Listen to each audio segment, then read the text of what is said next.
আসসালামু আলাইকুম। আজকে আমি আপনাদের সঙ্গে সহজ পদ্ধতিতে ব্রাউনির রেসিপিটা শেয়ার করব, যেটা খেতে খুবই মজা। ব্রাউনি কার নাই পছন্দ, ছোট থেকে বড় সবারই পছন্দ। চলেন দেরি না করে ভিডিওটা শুরু করি। আমি এখানে তেল দিয়ে 2টা তেজপাতা, এলাচ, দারচিনি দিয়ে এবং 1 কাপ পরিমাণ পেঁয়াজ কুচি দিয়েছি। একটু নেড়ে নেওয়ার পর এরপর যে আমি এখানে রসুন বাটা এবং আদা বাটা দিয়ে দেবো। দেওয়ার পর 1 মিনিট মতন ভালোভাবে নেড়ে নেওয়ার পর এখানে আমি ধনিয়ার গুঁড়া, মরিচের গুঁড়া এবং জিরার গুঁড়া 1 চামচ পরিমাণ করে দিয়ে দেবো।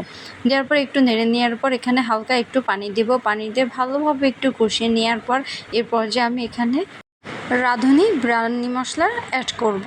আপনি অবশ্যই রাঁধুনি ব্রাউনি মশলার প্যাকেটটা দেবেন, এটা খুবই ভালো হয়। এরপর যে আমি এখানে স্বাদ মতন লবণ দিব। আপনাদের স্বাদ অনুযায়ী লবণটা দিয়ে দেবেন।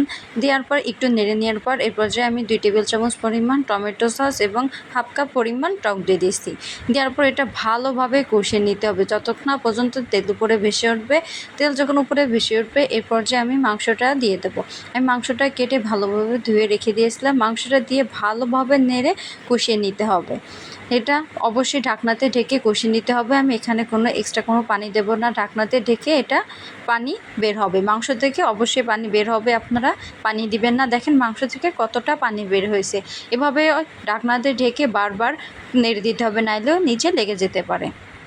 এভাবে অনেকক্ষণ কষিয়ে নেওয়ার পর যখন মশলাটা একদম গামাখা হয়ে আসবে, দেখেন এইরকম হয়ে আসলে এই পর্যায়ে আমি এখানে চাল দিয়ে দেব।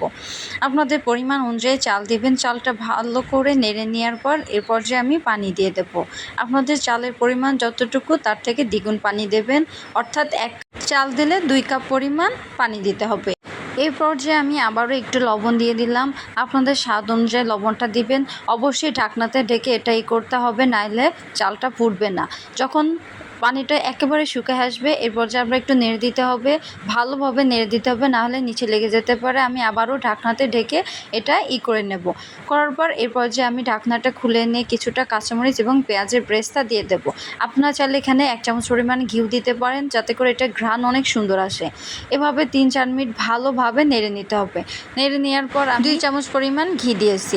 আপনারা অবশ্যই একটা ঘি দেবেন, ঘি দিলে একটা অন্যরকম একটা ঘ্রাণ আসে। এভাবে 10 মিনিট দমে রাখলে এই তো আমাদের চিকেন বিরিয়ানি রেডি। এটা খেতে খুবই মজা, একবার হলেও বাসায় ট্রাই করবেন।